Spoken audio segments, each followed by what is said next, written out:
जज साहब से जरा इस सवाल करना है। तुम्हारी औकात है देश के चीफ जस्टिस से सवाल करने की? छठी फेल अनिरुद्ध राम तिवारी उर्फ अनिरुद्धाचार्य, क्या है तुम्हारी औकात? सिवाय इसके कि तुम औरतों के बारे में घटिया बातें करने वाले लुच्चे हो, दलितों, पिछड़ों, आदिवासियों के बारे में गंदी बातें करने वाले लफंगे हो, संविधान में विश्वास न रखने वाले गुंडे मवाली हो। दोस्तों, मेरा नाम है शारिब खान और आप देख रहे हैं द शारिब नेटवर्क। अभी मैंने आपको एक छोटी सी वीडियो क्लिप दिखाई जिसका आगे का भाग दिखाना बाकी है, जो मैं आगे आपको दिखाऊंगा। इस वीडियो को दिखाने का मकसद ये है कि पंडित अनिरुद्ध आचार्य, आप में से शायद बहुत सारे लोग इन्हें जानते होंगे, तकरीबन सभी जानते हैं।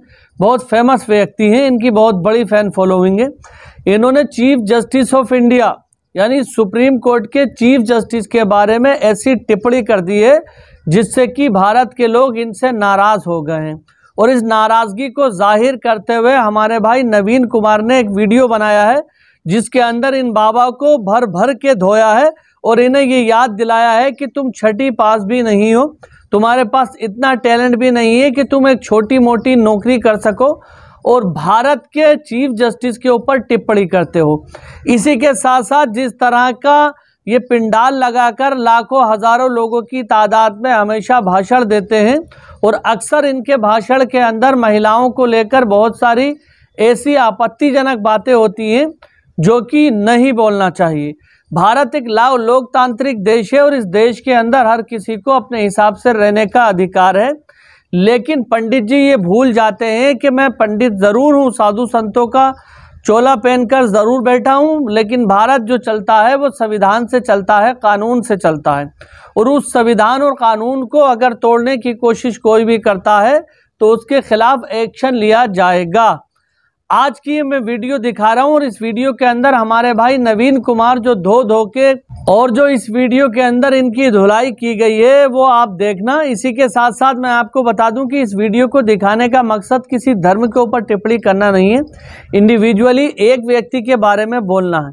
हम सभी धर्मों का सम्मान करते हैं, हमारे लिए सभी धर्म सम्मानीय है, लेकिन यहाँ पर जो बात चल रही है वो अनिरुद्ध आचार्य की चल रही है जिसने चीफ जस्टिस ऑफ इंडिया के खिलाफ गलत बोला है। तो फिर आप लोग जानते हैं कि देश के संविधान और कानून से अगर कोई टकराएगा तो उसका क्या हाल होगा। ये वीडियो को देखिए और वीडियो शुरू करने से एक बार पहले मैं फिर बता दूं आपको कि ये वीडियो कुछ इस तरह का है जिसमें बहुत सारे भाइयों के दिमाग में कन्फ्यूज़न हो सकता है कि शायद ये हमारे हिंदू समाज को या पंडित समाज को या किसी को कुछ बोल रहा है। सबके बारे में ये वीडियो नहीं है, केवल एक अकेले शख्स के बारे में है, अनिरुद्ध आचार्य। अब आप लोग इनको साधु संत मानते हैं, लेकिन बहुत सारे लोग इन्हें साधु संत नहीं मानते हैं, इनको एक ढोंगी बाबा माना जाता है। ये वीडियो देखिए, आगे की चीज़ें आपके समझ में खुद ब खुद आ जाएंगी। जज साहब से जरा इस सवाल करना है। तुम्हारी औकात है देश के चीफ जस्टिस से सवाल करने की? छठी फेल अनिरुद्ध राम तिवारी उर्फ अनिरुद्धाचार्य, क्या है तुम्हारी औकात? सिवाय इसके कि तुम औरतों के बारे में घटिया बातें करने वाले लुच्चे हो, दलितों, पिछड़ों, आदिवासियों के बारे में गंदी बातें करने वाले लफंगे हो, संविधान में विश्वास न रखने वाले गुंडे मवाली हो। इसके अलावा हो क्या तुम अनिरुद्ध राम तिवारी? तुम काहे कुर्सी तोड़ रहे हो जज की? देश के चीफ जस्टिस को तू तड़ाक करता है, ललाट पर पाव भर हल्दी चंदन लपेट कर बैठने वाला ये मवाली, ये लफंगा सीधे सीधे चीफ जस्टिस ऑफ इंडिया को तू तड़ाक करते हुए अधर्मी कहता है और सीधे सीधे जान मारने की धमकी देता है। तुम जैसे अधर्मियों को मारने के लिए भगवान आते हैं। एक बात कहें अनिरुद्ध राम तिवारी, अगर तुम ब्राह्मण नहीं होते ना तो उसी मथुरा में शौचालय की टट्टी साफ करने तक की नौकरी नहीं मिलती योग्यता से। हालांकि काम कोई भी छोटा या बड़ा नहीं होता, लेकिन तुम्हारी योग्यता इतनी भी नहीं है। छठी फेल हो तुम अनिरुद्धाचार्य, सफाई कर्मचारी के लिए अप्लाई तक नहीं कर सकते और अपने आप को घोषित कर दिया आचार्य। किसने बनाया आचार्य? लंपट लाल। रही बात चीफ जस्टिस BR गवई की योग्यता की, तो तुम्हारी औकात उनके जूते पोंछने की भी नहीं है, उनके जूठे बर्तन धोने की नहीं है अनिरुद्धाचार्य। तो जिसकी औकात चीफ जस्टिस के जूते पोंछने तक की नहीं है, वो न्याय पर प्रवचन दे रहा है सनातन के नाम पर। इसको घसीटते हुए जेल में डाला जाना चाहिए। इसकी हिम्मत कैसे होती है देश के दलित चीफ जस्टिस को हत्या की धमकी देने की? न्याय की गद्दी पर बैठे हो, जज हो, तो वहां केवल रोटी तोड़ने गए हो। नमस्कार, आदाब, सत श्री अकाल, जय भीम, जोहार। मेरा नाम है नवीन कुमार। कहते हैं कुत्तों की पूंछ कभी सीधी नहीं होती। हालांकि यह कुत्तों का अपमान है, लेकिन छठी फेल अनिरुद्ध राम तिवारी उर्फ अनिरुद्धाचार्य पर यह मुहावरा बिल्कुल सटीक बैठता है। यह गंदा आदमी औरतों के बारे में गंदी बात करने की वजह से लात खाते खाते बचा है। माफिया मांगता फिर रहा था, लेकिन सुअरों की आदत होती है, उनके सामने कितना भी साफ पानी का तालाब हो, उसे लोटना उसी कीचड़ में जाकर होता है। इसकी हिम्मत बढ़ते बढ़ते इतनी बढ़ गई कि सीधे सीधे देश के चीफ जस्टिस को न्याय सिखाने लगा। कह रहा है कि तुम सुप्रीम कोर्ट के चीफ जस्टिस के तौर पर कुर्सी तोड़, कि सब काम भगवान ही करेंगे तो तुम काहे कुर्सी तोड़ रहे हो? कुर्सी तो तुम तोड़ रहे हो। छठी फेल अनिरुद्धाचार्य, शुद्ध मुफ्तखोर हो तुम। बिना कोई काम किए जनता को उल्लू बनाकर फोकट का तरमाल उड़ाते हो। बिना कोई काम किए हुए भोली भाली जनता से ठगी करके पानी पीते हो और बिना कोई काम किए हुए मौज उड़ाते हो। ऐसे मुफ्तखोर की यह हिम्मत कि देश के दलित चीफ जस्टिस पर कीचड़ उछाले। यदि सब भगवान करें तो फिर छोड़ो तुम अपनी कुर्सी। दुनिया के सारे उल्लू माफ करें, लेकिन सरासर पागल हो गया है अनिरुद्ध राम तिवारी, सरासर पागल। सीधे सीधे देश के चीफ जस्टिस BR गवई की तौहीन की है, उन्हें अधर्मी कहा है, उन्हें नीचा दिखाया है, और न केवल नीचा दिखाया है बल्कि जान से मारने की धमकी दी है कि अगर हमारे हिसाब से फैसला नहीं करोगे तो तुम्हारी छाती फाड़ दी जाएगी।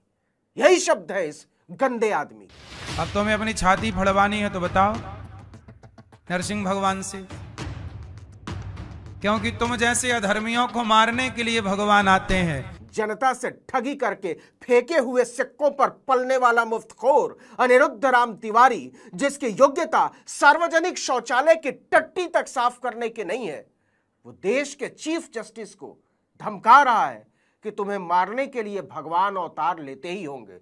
मवाली कहीं का। छोड़ो तुम अपनी कुर्सी, काहे बैठे हो न्यायाधीश बन के?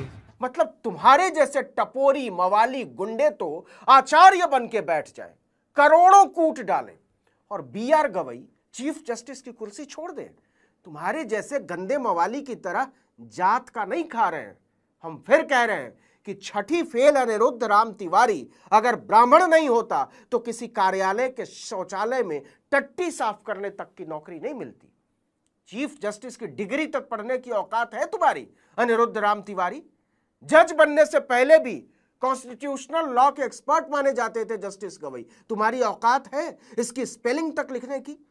700 से ज्यादा खंडपीठों का हिस्सा रहे, 300 से ज्यादा फैसले लिखे हैं। पढ़ लोगे फैसले? कोलंबिया और हार्वर्ड यूनिवर्सिटीज में भाषण दिए हैं संविधान पर। दोनों यूनिवर्सिटीज की सही सही स्पेलिंग लिख लोगे अनिरुद्ध राम तिवारी? अच्छा हां, तुम तो छठी फेल हो ना, लेकिन संविधान की खूबसूरती देखो कि तुम किसी लुच्चे लफंगे की तरह देश के चीफ जस्टिस की हत्या की धमकी दे रहे हो। यह हक भी तुम्हें उसी संविधान से मिला। किसके भरोसे बैठे हो कि जज न्याय करेगा? कहां न्याय कर रहा है जज? तो क्या तुम्हारी तरह के लफंगे और मुफ्तखोर न्याय करेंगे अनिरुद्ध राम तिवारी? तुम्हारी तरह के पाखंडी, मक्कार और धूर्त न्याय करेंगे? तू समझता भी है न्याय, संविधान और लोकतंत्र? अच्छा हां, तुम तो महिलाओं के बारे में गंदी बातें करने के एक्सपर्ट हो ना।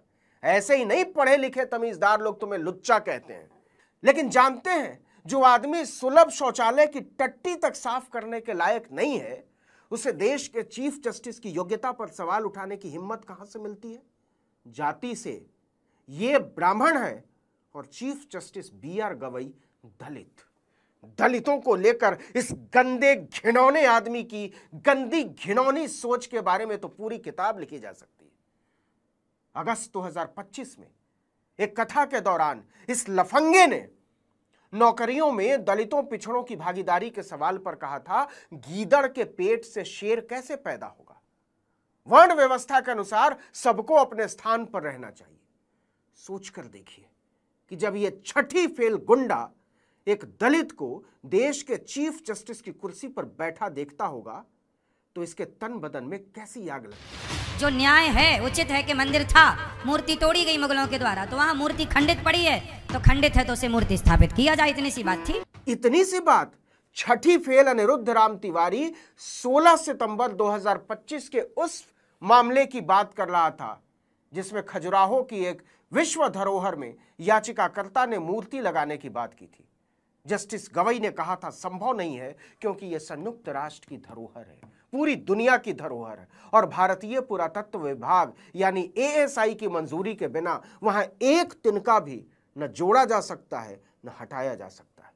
याचिकाकर्ता अड़ गया था कि मेरे और विष्णु जी के बीच में मत आइए। उसी पर जस्टिस गवई ने कहा था कि फिर विष्णु जी से ही करवा लीजिए क्योंकि संवैधानिक और कानूनी तरीके से तो संभव नहीं है। अनिरुद्धाचार्य ठहरा लंपट लाल। छठी फेल आदमी क्या ही समझे इनकी बारीकियों को, संविधान की महीनी को। लेकिन भाई, अगर तुम मूर्ख हो, जाहिल हो, गंवार हो तो क्या चीफ जस्टिस की जान लेने की धमकी देने लगोगे, उनकी तौहीन करने लगोगे? अब तुम्हें अपनी छाती फड़वानी है तो बताओ नरसिंह भगवान से, क्योंकि तुम जैसे अधर्मियों को मारने के लिए भगवान आते हैं। घटिया आदमी, तुम इतने गंदे हो कि लाख हल्दी चंदन पोतने के बावजूद तुम्हारे रोम रोम से दुर्गंध आती है। बास मारते हो तुम किसी गंदी नाली की तरह। संविधान से नफरत की दुर्गंध आती है, लोकतंत्र से नफरत की दुर्गंध आती है, इंसानियत से नफरत की दुर्गंध आती है, बराबरी, न्याय और बंधुत्व के बाबा साहब के पवित्र विचार से नफरत की दुर्गंध आती है तुम्हारे बदन से। कोई और देश होता तो इसकी बेहूदगी के लिए पुलिस इसे अब तक घसीटते हुए जेल में डाल चुकी होती। ये भारत है, यहां संविधान की व्यवस्था चलती है, इसलिए अब तक खुलेआम प्रवचन बांटते फिर रहे हो।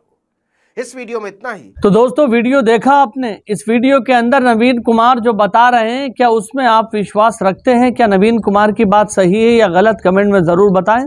इसी के साथ साथ मैं आपको बता दूं कि आपकी फ़ैन फॉलोइंग कितनी है, इस बात से कोई भी फ़र्क नहीं पड़ता। देश का कानून और संविधान सभी लोगों के लिए एक बराबर है। अगर कोई गलत टिप्पणी करता है तो उसके खिलाफ एक्शन भी उसी तरीके से लिया जाएगा। आप लोग जानते हैं कि सुप्रीम कोर्ट हमारे देश का उच्चतम न्यायालय है और जिसका फैसला हर एक भारतीय को अपने सर आंखों पर रखना पड़ता है। ऐसे कोर्ट के जज साहब के बारे में अगर कोई अभद्र टिप्पणी करता है, यह कहता है कि ऐसे लोगों का विनाश करने के लिए, ऐसे लोगों को मारने के लिए भगवान को खुद धरती पे आना पड़ता है, तो आप देख सकते हैं कि कितनी गलत बात है। यानी वो व्यक्ति जो ऐसे पद पर बैठा है, जो ऐसे पद की गरिमा को बनाए हुए है कि जिससे न्याय आता है, जिससे इंसाफ मिलता है, ऐसे व्यक्ति के बारे में अगर तुम अपमानजनक शब्दों का इस्तेमाल करोगे तो क्या तुम्हें छोड़ दिया जाएगा? आप चाहे बाबा अपने आप को कहलाते हो, कुछ भी कहलाते हो, लेकिन भारतीय संविधान सबसे ऊपर है। बाबा साहब भीमराव अंबेडकर ने जो संविधान बनाया है वो इसीलिए बनाया है कि उसकी गरिमा का ख्याल रखा जाए। देश के अंदर किसी भी व्यक्ति को ये आज़ादी नहीं मिल सकती कि संविधान का अपमान करे, चीफ जस्टिस ऑफ इंडिया का अपमान करे। दरअसल मैं आपको बता दूं कि यहाँ पर नवीन कुमार के भड़कने के पीछे का मकसद ये है कि चीफ जस्टिस ऑफ इंडिया दलित समाज से आते हैं। ऐसे में अगर पंडित अनिरुद्ध आचार्य उनके खिलाफ बोलते हैं तो इससे पूरे दलित समाज के अंदर नाराज़गी पैदा होती है। अब आप लोग जानते हैं, चाहे मुस्लिम हो, दलित हो, पिछड़े हो, गरीब हो, ये लोग अधिकतर कानून पर विश्वास रखते हैं। इन लोगों के पास वो पावर नहीं होती है, इन लोगों के पास वो चीज़ें नहीं होती हैं कि भैया हम लोगों को बेवकूफ़ बनाएं, हम साधु संतों का वेशभूषा बनाकर बैठ जाएं।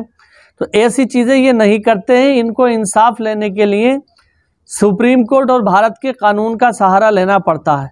अब ऐसे में अगर उसी न्यायालय की कोई मजाक बनाए, ऐसे में उसी चीफ जस्टिस ऑफ इंडिया के बारे में कोई अभद्र टिप्पणी करे, तो फिर ये लोग कैसे सुनेंगे या हम लोग कैसे सुनेंगे?